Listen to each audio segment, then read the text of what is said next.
Joe.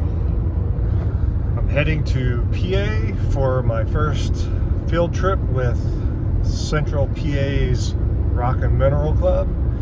We're going to New Paris Limestone Quarry, and I think it's going to be a blast.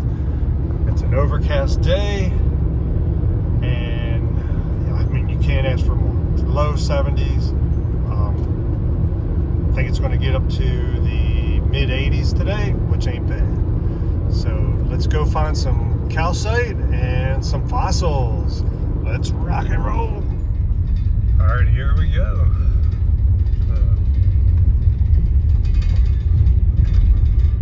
This is private property. You cannot have access unless you have special permission. And we have that. When I first moved into this area in the in the mid 80s, they were in the process of already kind of like closing this down.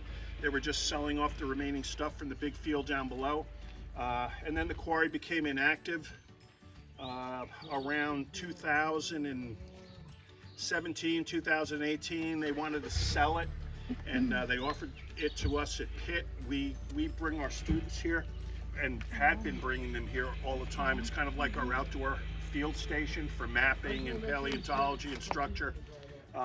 Of course, Pitt wasn't going to buy it, but the private landowner that owns all the land around here and the fields, when you drove in all those fields, Andy Lang lives down the road a mile or two. Andy bought it, and after he purchased the property, he wanted to leave it open as a geoscience educational site. So we worked with Andy and wrote up stuff to submit to the state. The state approved it, and they've been doing some work here. Andy also went into a partnership with the Pennsylvania Game Commission. So the Game Commission came in and they put up some posted signs. You might, I think the gate's closed open now, but there's signs on the gate. They put a fence way up in the woods above the high wall with warning signs on it. They've cleared out some old telephone poles and things. So we come here with our students several times a year. You're the 10th group to come here since it's been private. So I know this is Central PA Rock and Mineral Club, yes. Right, Andrew? Yep. So you were here a couple of years ago. I don't know how many of you were in that first trip that came here. Tom Smith has been here twice with the Franklin County Club. Those of you familiar with Jerry Jones and the Zoom Rock Room, Jerry's been here twice. They were just here like 2 months ago. We did a trip here. And then from here, we went to Coral Caverns, which is about 20 minutes south of here. So just to kind of put things in perspective, I just have to give you a brief safety lesson. If you want to wear a hard hat, you can wear a hard hat, but they're not required. Steel-toed shoes are not required. Safety glasses aren't required. I have a whole bag of hard hats and high-vis vests here. It's optional. Just be very careful. We've never had an injury here. No one's ever. We've had some little slips, and the rocks are going to be wet now. Be aware of where you are in the quarry. You want to be careful. Don't climb if you don't have to. Stay away from the high wall. Over in this corner of the quarry, there's still a high pillar of limestone that was not blasted down. You'll see an enormous amount of rubble now in the quarry, and before New Enterprise Stone and Lime sold the quarry, they fired a shot to bring down most of the high wall that was precariously teetering. That covered a lot of geology.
that was such a great trip. The new Paris Limestone Quarry with special presentation by Professor Steve Lindbergh and hosted by no other than Andrew the Dirtman. Anyway, it was such a good time just meeting everyone there and all of the fossils they were finding and minerals. I found a few great minerals, as you've seen. I like this one on a matrix. I like that. That's so cool. Anyway, can't wait for the next trip. Anyway, join yourself a rock and mineral club and you'll get to have a lot of fun too. So until the next time, rock on and rock hounding with Joe. Thanks.